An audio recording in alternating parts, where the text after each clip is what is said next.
پٹھے پر صرف عورت کا جسم ہی نہیں بلکہ مرد کا ایمان بھی بکتا ہے۔ ہم ایک جسم فروش عورت کو طوائف کہتے ہیں، لیکن اس کے جسم کے ساتھ کھیلنے والے مرد کو کوئی نام نہیں دیتے۔ جن مردوں کے ذہن اراں اور فاحش ہوں وہ بالخنوں میں سوکھنے کے لیے لٹکائے گئے کپڑوں میں بھی عورت ڈھونڈ لیتے ہیں۔ جس سے انکار نہیں کرنا، اس سے باتوں کے ذریعے نفس کا چسکا بھی نہ لیں۔ مرد کی بہت ساری پریشانیاں خوبصورت عورت کو دیکھ کر ہی ختم ہو جاتی ہیں۔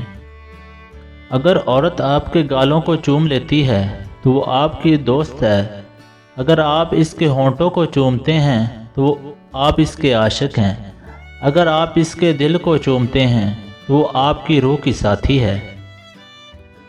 بیوی سالن روٹی کی طرح ہوتی ہے، بھوک لگے تو سالن روٹی کھا لے، روز کا سالن روٹی بھوک ہی مٹاتا ہے، مزہ نہیں دیتا۔ آج جو عورت تمہارے ساتھ گھومنے پھرنے میں نہیں جھجکتی، کل تم سے شادی کے بعد بھی وہ دوسروں کے ساتھ گھومنے پھرنے میں نہیں جھجکے گی۔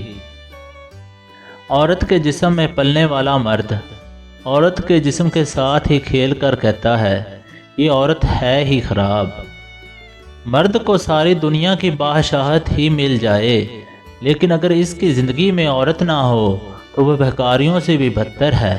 تو یہ تھی معزز ناظرین ہماری ویڈیو، امید کرتا ہوں کہ آپ کو پسند آئی ہوگی، تو پلیز چینل کو لائک، سبسکرائب اور بیل نوٹیفیکیشن کو آن کر لیں۔ اللہ حافظ۔